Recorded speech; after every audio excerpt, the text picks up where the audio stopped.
On the morning of the 8th of February, 1983, Londoner Michael Catran arrived at work and took a look at his schedule for the day.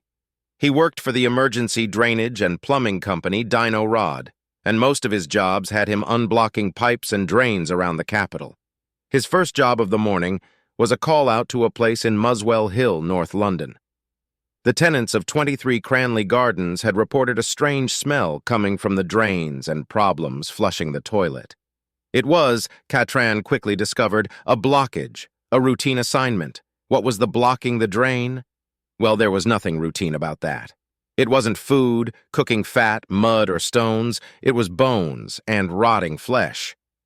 Catran discussed his findings with two of the tenants, Jim Alcock and Dennis Nilsson. Alcock was bamboozled, but Nilsson very quickly offered up the explanation that it was probably someone flushing down their Kentucky Fried Chicken. Catran was, by this point, highly suspicious, not only by Nilsson's insistence that the flesh was poultry, but by the bones themselves. To his eye, they appeared to be from a human hand. His suspicions on both fronts proved to be correct. Dennis Nilsson had been luring, strangling, drowning, shaving, having sex with, dissecting, and burning, flushing local men down his toilet for years.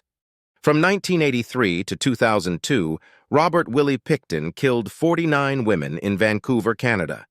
He would often drive out to the city's red light district and pick up sex workers he knew to have substance abuse issues. He would then drive them the 17 miles east to his pig farm in Port Coquitlam, where he would rape, torture, and kill them. Many of his victims would merely be buried or left to rot out in the corner of a field, but some he would feed to his pigs. It's said that Picton would particularly enjoy feeding his 600-pound guard boar chunks of the women. After a thorough investigation, one believed to have cost Canadian authorities in excess of $70 million, something even more shocking was discovered. Not only were pigs being fed the women that Picton had been murdering, people had too. Health authorities in Western Canada were forced to issue alerts warning that the pork produced on the farm had perhaps been contaminated with human flesh. The official line hinted that this was merely a precaution, and any cross-contamination was merely that. But local rumors of Picton mixing human flesh in with the sausage meat have never died down. Playing his sick trade in the late 1940s, John George Hay beat, bludgeoned, and shot 6 people to death in London until his arrest and execution by hanging in 1949. Hay would go on to become one of Britain's most notorious serial killers, but not for the manner in which he murdered his victims. It was the way he disposed of the half-dozen bodies that caught the public's imagination. After details of his crimes were exposed, the man would go on to be known, quite simply, as the acid bath murderer. Hay would stuff the bodies of those people he killed into a 45-gallon drum and fill it with concentrated sulfuric acid until the body had effectively dissolved. The process would usually take less than 30 minutes. On arrest, Hay admitted that it was his, as it turned out, mistaken belief that without a body, there was no proof of any crime. Yet while the acid was capable of turning even human bone into a soupy sludge that could be poured into the sewer, Hay hadn't taken into account items such as jewelry, dentures, and gallstones, all of which were used as evidence to convict him.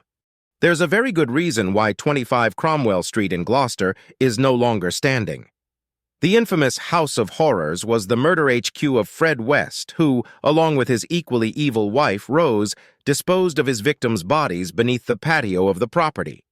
His modus operandi involved luring individuals to his house, where he and his wife subjected them to unimaginable torture before murdering them. After the killings, the callous couple buried the bodies under the patio, hiding the evidence of their atrocities in plain sight. The West's choice of burial location served a dual purpose. It concealed the victims' remains from detection, while also allowing them both to exert a perverse sense of control over the situation, as the burial site was within the confines of their own property. This macabre method of disposal enabled the Wests to continue their murderous spree for years without arousing suspicion, until their crimes were finally uncovered, shocking the world with the depths of their depravity and the sheer number of victims left underneath concrete. Richard Chase was not a well man.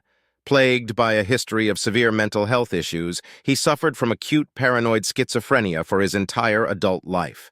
He had hit the McDonald triad, bedwetting, animal torture, and fire setting, by the time he was 10, and would go on to kill at least 6 people in the late 1970s. Fixated on blood and drawn to both necrophilia and cannibalism, during the heights of Chase's killing spree he became known as the Vampire of Sacramento, such was his fondness for drinking blood. Since a child he would whiz up small animals in a blender and drink them with Coca-Cola. Eventually he began to do this with his human victims.